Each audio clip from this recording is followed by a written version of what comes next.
আজকে বাগানবিলাস গাছের কিছু প্রবলেম আছে, সমস্যা থাকে, সেই সমস্যাগুলো আজকে সমাধান করব। আমার কাছে কিছু সমস্যা হয়েছে, সব কিছুই দেখাবো আজকে। বাগানবিলাসের রিপোর্টিং, মানে এই সময় বাগানবিলাস কাটিং করে মাটি পরিবর্তন করতে হয়, তো আমি সেটাও দেখাবো। যে সমস্যা হয়েছে গাছের গোড়াতে, সেটা সমাধান কীভাবে করা যায় সেটা দেখাবো। আর গ্রাফটিং, সহজভাবে কীভাবে গ্রাফটিং করা যায় সেটাও দেখাবো।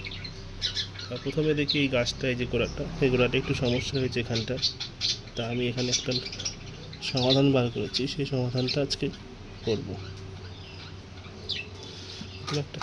প্রথমে একটা এরকম প্লাস্টিক কেটে নিয়েছি, জলের প্লাস্টিক কেটে এইটাকে সুন্দর করে জায়গাটাতে বসিয়ে দেবো।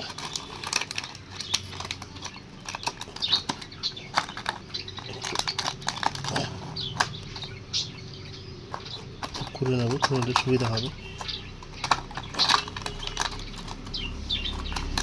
এনে গাছটা হবে সুন্দর করে বসিয়ে দেওয়া।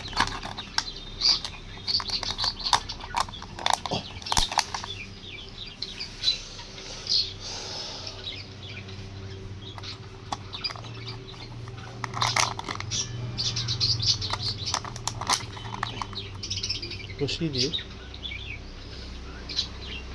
সুতো দিয়ে এভাবে সুন্দর করে বেঁধে দেবো জায়গাটা।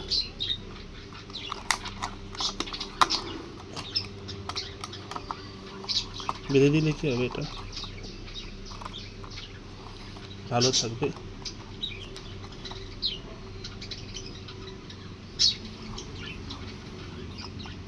যে সমস্যাটা হয়েছে সেটা একটা ঠিক হয়ে যাবে। এখানটাতে মাটি আর সার দিয়ে ভরে দেবো।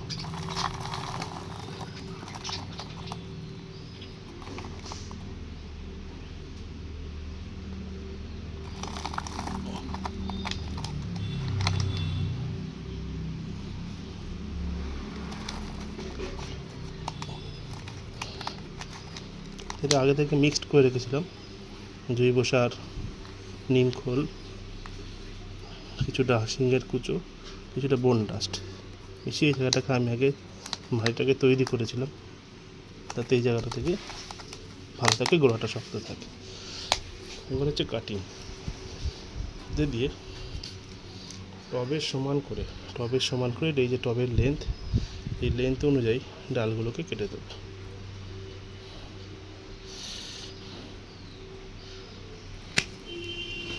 এটা কেটে দিলাম, এটাকেও কেটে দেবো,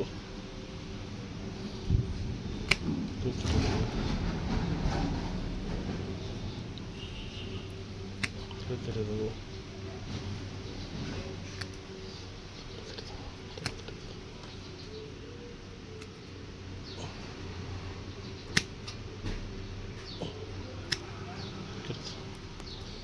কেটে দিয়ে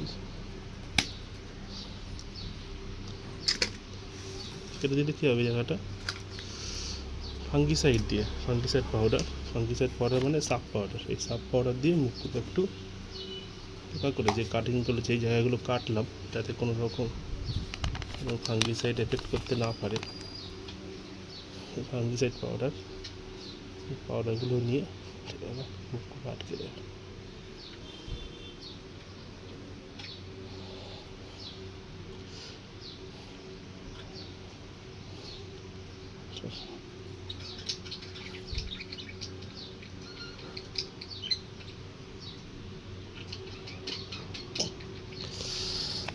হলো, যদি কোনো পুরনো ডাল থাকে, যে কোনো এই ডালটা পুরনো শুকিয়ে গেছে, এই ডালটাকে কেটে দেবো এখান থেকে।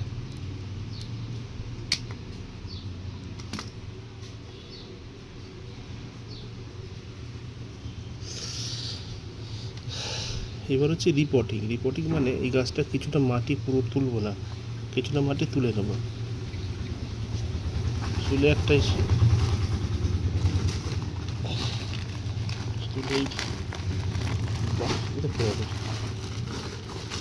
চেঞ্জ করে দেবো মাটি।